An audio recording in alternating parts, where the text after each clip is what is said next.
నమస్తే, welcome to four sides TV.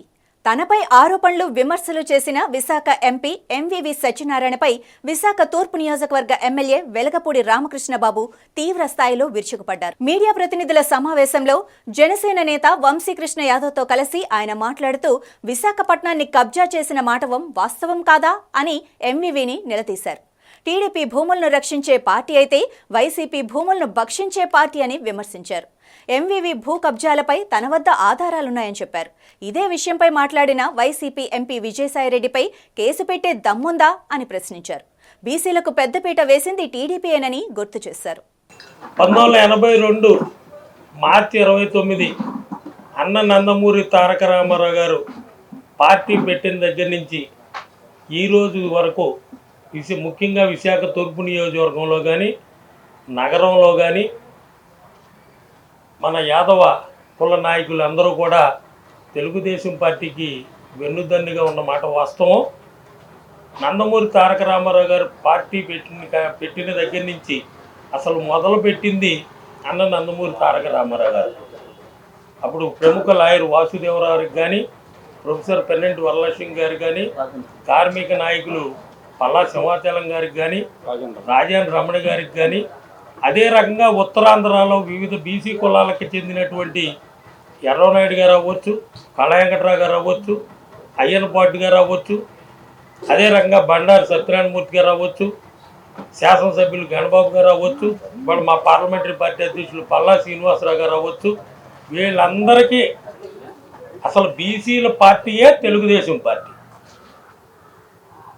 ముఖ్యంగా విశాఖ నగరంలో కానీ ఆంధ్రప్రదేశ్లో, ఉమ్మడి ఆంధ్రప్రదేశ్లో కూడా ఈ కుల మద్దతు ఎక్కువ తెలుగుదేశం పార్టీకే. మీ అందరికీ తెలుసు, పెద్దలు యనమల రామకృష్ణుడి గారి దగ్గర నుంచి ఈ రోజు వరకు కూడా. ఈరోజు సోదరుడు వంశీకృష్ణ జనసేన పార్టీ నగర అధ్యక్షుడు, ఆయనకి ఎమ్మెల్సీ ఇచ్చారు, కరెక్టే. ఆయన్ని అవమానపరచబట్టే కదా పార్టీ మారింది. ఈ ఎంపీ ఎంవివి ఉన్నాడు, నిజమే. వంశీకృష్ణ శ్రీనివాస్ మాట్లాడినా, నేను మాట్లాడినా, నువ్వు నిజమే, నువ్వు భూభక్షకుడివి. తెలుగుదేశం పార్టీ మేము భూరక్షకులం. ఋషికొండ టూరిజం ప్రాజెక్టు పగలగొట్టి సైకో జగన్మోహన్ రెడ్డి భార్య ఇద్దరు కాపురం ఉండటం కోసం 500 కోట్లు ప్రజాధనం దుర్వినియోగం చేసినప్పుడు నువ్వు ఇప్పుడు ఎంపీవి, నువ్వేం చేసావు? అలాగే లుల్లు గ్రూప్ ఆగిపోతే ఏం చేసావు? లుల్లు గ్రూప్ తాకట్టుకు పెడితే లుల్లు గ్రూపు ఆస్తులు టెండర్ పిలిస్తే తెలుగుదేశం పార్టీ తరఫున చంద్రబాబు నాయుడు గారి ఆదేశాల మేరకు కోర్టుకెళ్ళి స్టే తీసుకొచ్చింది మేము. డిస్ట్రిక్ట్ ట్రైనింగ్ సెంటర్ స్టే తీసుకొచ్చింది మేము. రాజీవ్ గృహకల్ప ల్యాండ్ స్టే తీసుకొచ్చింది మేము. పోలీస్ క్వార్టర్ స్టే తీసుకొచ్చింది మేము. నేను కానీ, పల్లాసీని గారు కానీ, ఎవరైనా సరే తెలుగుదేశం పార్టీ నాయకులు, కార్యకర్తలమే విశాఖపట్నాన్ని రక్షించింది, రక్షించేది కూడా. నువ్వు ఐగ్రేవా కుంభకోణంలో ఉన్నావు, మధురవాడ కుంభకోణాల్లో ఉన్నావు, బిలాల్ కాలనీ టీడీఆర్ కుంభకోణంలో ఉన్నావు, మన సిబిసిఎన్సి భూముల విషయంలో నువ్వు కుంభకోణంలో ఉన్నావు. ఒక ముఖ్యమైన కోడలి విఐపి రోడ్డు నీ వాస్తు కోసం మూపిస్తావా? విశాఖపట్నం నీ బాబు గారి సొమ్మా? నువ్వు బిల్డర్వే, దిక్కుమాలిన బిల్డర్వి. సంవత్సరం క్రితం నువ్వు నేను విశాఖపట్నంలో వ్యాపారం చేయను, హైదరాబాద్ వెళ్ళిపోతానన్నావు. మరి ఇప్పుడేమైంది? మరి ఎంపీగా నువ్వు ఈ 4.5 సంవత్సరాల్లో 7 అసెంబ్లీ సెగ్మెంట్లో నువ్వు ఎక్కడైనా కనపడ్డావా? ఇప్పుడు విశాఖ తూర్పు నియోజకవర్గానికి వచ్చావు. వంశీకృష్ణ శ్రీనివాస్ని నన్ను విమర్శించే హక్కు నీకుందా? మేము తప్పకుండా కూడా 2 పార్టీల నుంచి పోటీ చేసాం, నిజమే. గెలిపోవటంలో దైవాధీనాలు, కానీ ఏ రోజు ఇలా మేము విమర్శించుకోలేదే. స్నేహపూర్వక పోటీ చేసాం. ఇవాళ మిత్రపక్షంలో ఉన్నాం, ఇద్దరం కలిసాం. నీకెందుకు కుళ్ళు? నాకు అర్థం అవదు. మీ ఇద్దరం కలిసి ఉంటే నీకెందుకు బాధ? మా ఇద్దరికి లేని బాధ నీకెందుకు నాయనా? నీలాగా ఆయన కుంభకోణాలు చేయలే, నేను కుంభకోణాలు చేయలే.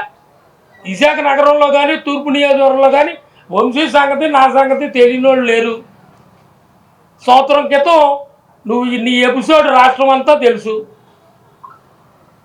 విజయసాయిరెడ్డి గారు అన్నాడు, దస్బల్లా భూములు 70-30 అని మేము విమర్శిస్తే 71-29 అని నేనే ఉంది. నాకన్నా పెద్దోడు మీ ఎంపీ ఉన్నాడు 99-1.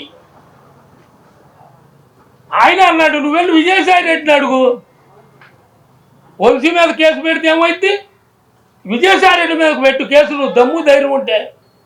దస్బల్లా భూముల విషయంలో విజయసాయి రెడ్డి గారు చెప్పాడు, నేను 71-29 అయితే ఆయన 99-1, ఆయన పెద్దోడు నాకన్నా అని. ఏది భూ కబ్జాలు తగిన ప్రభుత్వం రాగానే చట్టం దాని పైన చేసుద్దని ఇద్దరం చెప్పాం. తప్పే ఉంది అందులో, ఊరుకుంటా కూర్చుంటామా? నువ్వు విశాఖపట్నం దోసేస్తుంటే ప్రజల సొమ్ము, విశాఖపట్నం మనం విశాఖపట్నం ఉప్పు తిన్నాం, ప్రజలు మనకి స్థాయి కల్పించారు. విశాఖపట్నం ప్రజలకి, విశాఖపట్నం భూమికి కాపాడవలసిన బాధ్యత, న్యాయం మన మీద ఉంది. నువ్వేం చేస్తున్నావు, మేమేం చేస్తున్నావు? నువ్వు నిర్మాణ రంగంలో ఉన్నావంటే నేను ఉన్నాను, మద్యం వ్యాపారం చేయను. కల్తీ మద్యం కేసు ఎప్పుడు నా మీద లేదే. నీ మీద కన్జ్యూమర్ కోర్టులో చూడు ఎన్ని ఉన్నాయో, కోరమానపాలెంలో చూడు ఎన్ని ఉన్నాయో కన్జ్యూమర్ కోర్టులో. గవర్నమెంట్ ల్యాండ్ రిజిస్ట్రేషన్ చేసావు, కాగితాలు చూపిస్తా. నేను కాగితాలు లేనిదే, నా దగ్గర డాక్యుమెంట్ లేనిదే నేనేం మాట్లాడను.